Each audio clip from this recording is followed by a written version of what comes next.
5వ కీర్తన 1-2 వచనాలు ఈ విధంగా సెలవిస్తున్నాయి.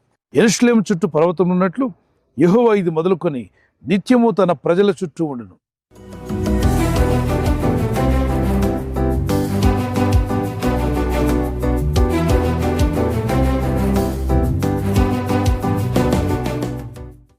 ఎప్పుడైనా మనం ఇజ్రాయెల్ దేశం వెళ్ళినప్పుడు యెరూషలేమును గమనిస్తే దాని చుట్టూ పర్వతాలు కనబడతాయి.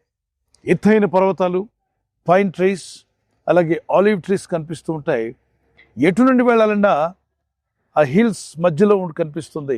యెరూషలేము చుట్టూ పర్వతాలు ఉన్నాయి. ఇప్పుడు అలాగే ప్రభు అయిన దేవుడు ఆయన యందు భయభక్తి కలిగి జీవిస్తున్న వారి చుట్టూ ఆయన సన్నిధిని నిలబెడతాడట.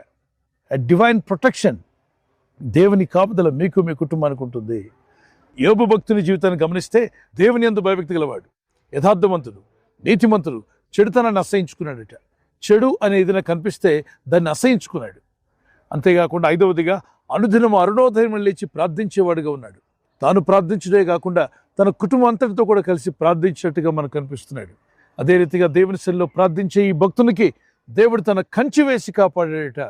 దుష్టాత్మలు, చీకటి శక్తులు ఎన్నో మార్లు ప్రయత్నం చేశాయి అతని ఇంట్లోకి వెళ్ళాలని, అతని పిల్లల్ని అటాక్ చేయాలని, అతను కలిగిన ఆస్తిని డిస్ట్రాయ్ చేయాలని ఎన్ని విధాలుగా ప్రయత్నం చేసినా nothing could happen because the divine protection is all around him, around his house, around his children, around his positions. మీరు చేస్తున్న ఉద్యోగం కావచ్చు, మీ వ్యాపారం కావచ్చు, మీ పిల్లల చదువులు కావచ్చు, మీకు కలిగిన సమస్తమునకు దేవుని కాపుదల కావాలి. ఇక్కడ యెహోవా యందు భయభక్తి గల వారి విషయంలో మాట్లాడుతున్నాడు. నువ్వు భయభక్తి కలిగి జీవిస్తే నీకును నీ కుటుంబమునకును సమస్తమునకు కాపుదల ఉంచుతా అన్నాడు. యెరూషలేము చుట్టూ పర్వతాలు ఉన్నట్టుగా అని ఉదాహరించి ఆ ఎగ్జాంపుల్ని ఎక్కడ వాడుతున్నంటే దేవుని యందు భయభక్తి కలిగిన మీ జీవితాలు కూడా ఆయన కాపుదల ఉంచుతాయట. దేవుని కాపుదలలో మీరు ఉండండి, దేవుని కృపలో మీరు వర్ధిల్లండి.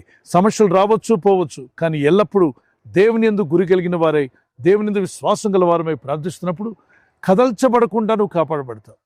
యెరూషలేము ఎందుకు కదల్చబడలేదు అంటే దాని చుట్టూ పర్వతాలు ఉన్నాయి కాబట్టి అంటాడు.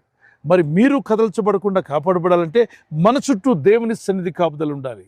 దేవుని కంచె మన చుట్టూ ఉండాలి, దేవుని సన్నిధి మన చుట్టూ ఉండాలి. ప్రభు అంటాడు మత్తయి సువార్త 18:20 వరకు, ఎక్కడైతే 2-3 నా నామములో కూడి ఉందరో వారి మధ్యలో నేను ఉంటానని వాగ్దానం చేశాడు. దేవుని విశ్వాసం వచ్చిన మీ జీవితాల్లో ఆయన మనకు తోడుగా ఉండి నడిపించడానికి సమర్థుడే. చూడండి, ఈ పైన్ ట్రీస్ మనం గమనిస్తున్నాం, ఎత్తైనటువంటి చెట్లు మనం గమనిస్తూ ఉన్నాం. ఇక్కడ కొన్నిసార్లు సిగ్నల్ సరిగా పనిచేయవు. కారణం ఏంటంటే ఈ చెట్లు ఎంత పెద్ద సెల్ ఫోన్ టవర్ పెట్టినా వస్తున్నటువంటి తరంగాలను ఆపుతాయి, ఆ సిగ్నల్స్ను అడ్డుకుంటాయి. మరి అరణ్యంలోకి వెళ్ళేకూడదు, అడవిలోకి కొండల్లోకి వెళ్ళినప్పుడు మీ మొబైల్ సిగ్నల్స్